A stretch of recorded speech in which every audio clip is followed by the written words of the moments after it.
Welcome in to the Bonesville Pregame Podcast. Al Myatt joined by Kevin Monroe. Kevin, of course, great defensive back at East Carolina in his playing days, and he now offers his insights on the Pirate Radio Network. And Kevin will be involved in analyzing the action on Thursday night this week. East Carolina hosting Florida Atlantic American Athletic Conference contest to be shown on ESPN2. Kickoff time at 8 p.m. at Dowdy-Ficklen Stadium. And Kevin, the Pirates have had a little time to prepare for this band of Owls after dispatching the Temple Owls at homecoming, 55-34. Caton Hauser with 5 touchdown passes, and the Pirates had a pick 6, got a defensive score. Pat Dye used to say, if you get an offensive score, a defensive score, and a special team score, odds are you're going to win that game. And the Pirates did get a variety of contributions in that decisive win over Temple. But it's been a little time off since the homecoming win. Pirates did not play last Saturday, and they'll be in action Thursday night and then again on Thursday night, next Thursday night at Temple. But your thoughts on that win over Temple for homecoming? Yeah, it was an exciting game to watch. Having been Hauser's second start, we get an opportunity to kind of see him get in their rhythm and actually go into a game with the full confidence of the coaching staff in him, to not have the nerves of what he had in his first start against Army. And the Army game was a good one for him to start on because it was, for all intents and purposes, it was a game the Pirates just weren't going to win. They just couldn't stop the run. There wasn't a whole lot of pressure on him, especially after the first half. So that first half for him, I think, was full with a bunch of nerves in that game. He had some missed throws. And then he got into halftime. They were down by a bunch. And I think he just kind of cut it loose and said, I'm just going to go play ball, show these guys what I can do. And in the second half of that game, he played much better. He made a lot of throws, hit some receivers downfield. And so I think we got to see the Caton Hauser that we're hoping to get going forward. And so coming into this game, being at home in front of the home crowd, having your second opportunity to start a football game, I think he really was feeling confident, and it showed. 5 touchdown passes, the running game got going as well. And so I was really excited for him. I think, with him just being a sophomore, I think it shines a light on the future of the program in terms of having a quarterback that you can count on. We haven't been able to say that in some time in Pirate Nation. I guess since Holt Naylor left, we hadn't had a quarterback that we could really look to say, hey, go win a game or go out there and perform and not lose the game. And I think Caton Hauser gives us that now. 5 different receivers for those 5 touchdown passes. So spreading the ball around. And when receivers were wide open, he was hitting them. There was the first touchdown of the game came on Anthony Smith, was wide open down the seam, a blown coverage by the Owls, and he saw him and he hit him right before halftime. A wide open Soel, kind of down the sideline, same story. He puts it right on him and hits him. And so when you have guys running wide open, you got to be able to make those throws. Yeah, we want you to make the tough throws in between 2 people. But when you have the guys that are wide open, just make those easy throws. Some of those things were things that we're having trouble with prior to today, or prior to Saturday's game. So it was great to see that happen. I thought the offense really got going and, kind of put it out there so the defense didn't have to try as hard to maintain that lead. Well, you mentioned, of course, the running game got going. A competitive contest at halftime. And Rajay Harris had a long run early in the second half. I think it was ECU's first possession of the second half. And then he got into the end zone. And Rajay continues to be that breakaway threat that the defense has to respect, and that helps the passing game. Yeah, and actually London Montgomery got going first. I mean, he was a guy kind of early in the game. Matter of fact, the Pirates didn't throw a pass probably for the first 10 plays. Didn't run the ball. Probably first 10 plays, they were going all passes. And I remember saying in the booth, hey, this is a Temple defense that's giving up 5 yards of carry. We got to hand this ball off and get this run game going. And then finally they got London Montgomery going. And early on, he was averaging, 4 or 5 yards of carry. And then all of a sudden, Rajay gets his opportunity. As you said, he breaks a big one. and has a huge day. He hadn't had a long run like that since I think the ODU game earlier in the season. And so it was just good to see him have a nice long run. Good to see him, kind of pushing the pile on other runs, picking up big yards. So he had a big yardage day.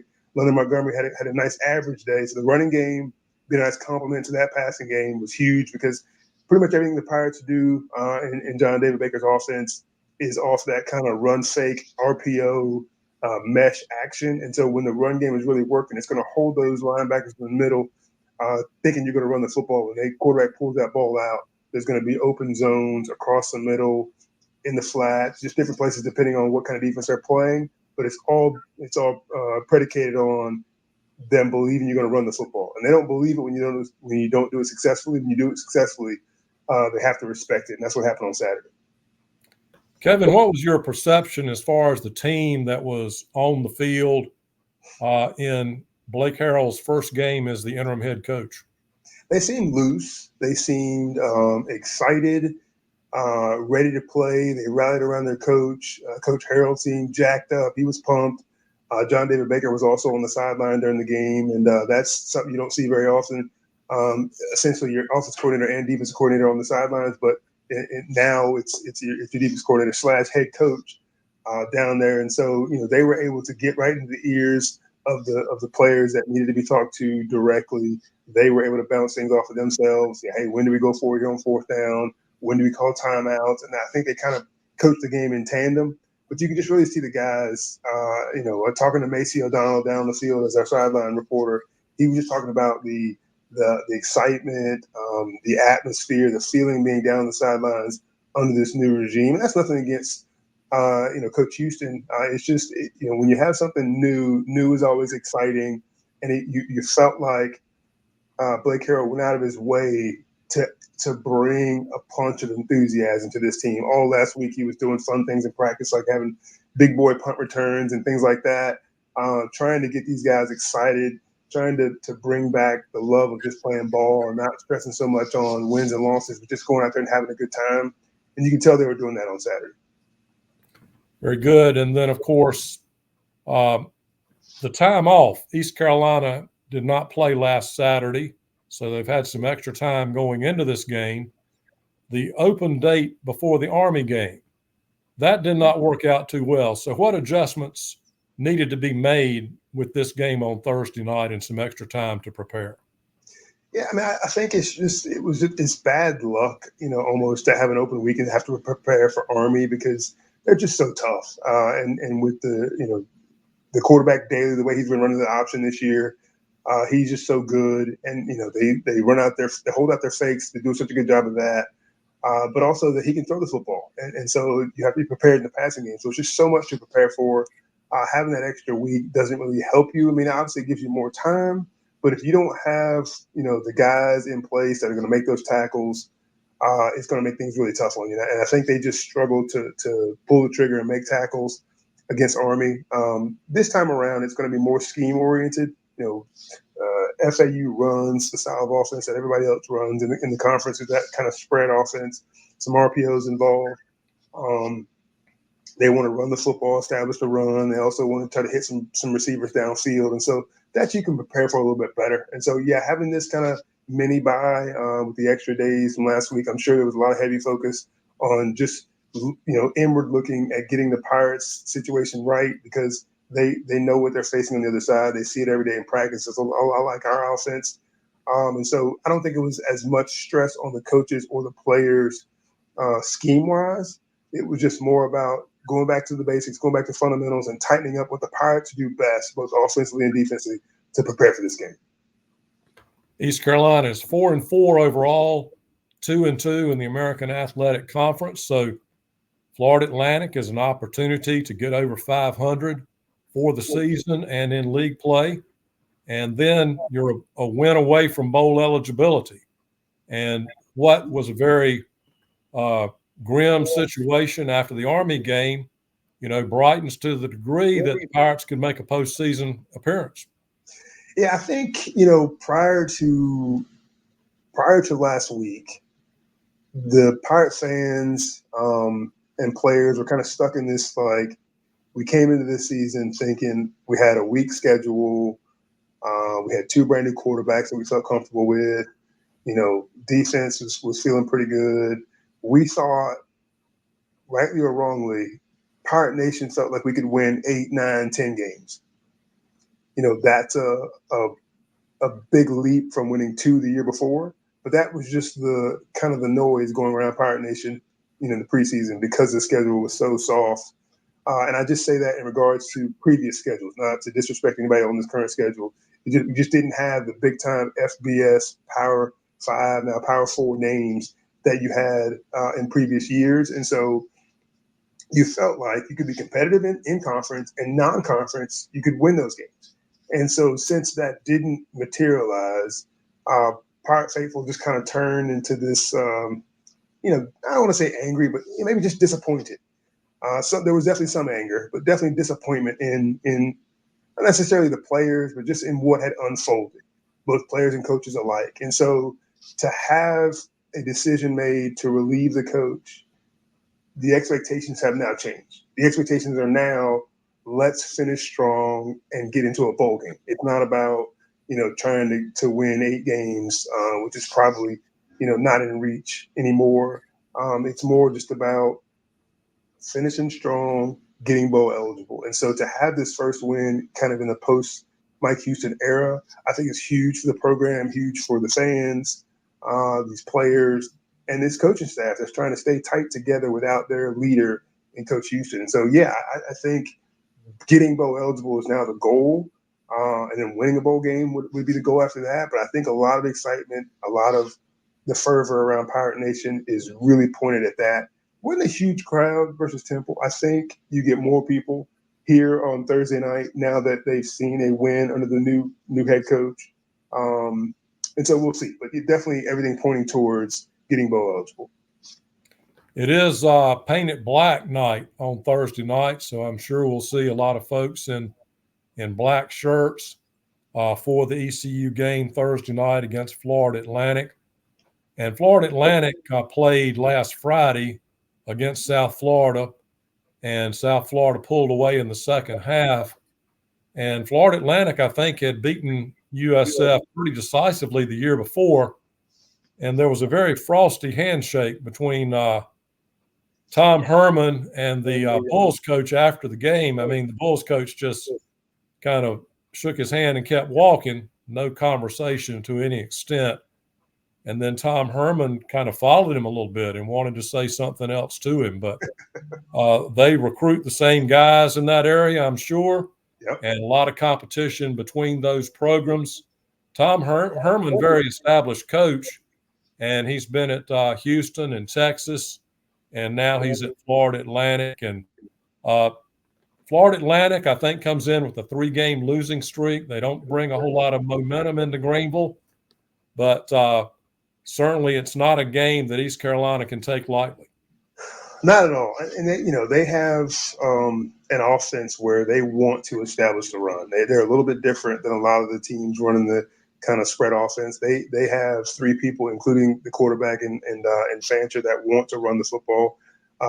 Campbell Jr. has 77 rushing attempts. Mobley has 64 rushing attempts, and then Fancher has 67 as well. So they want to run the football.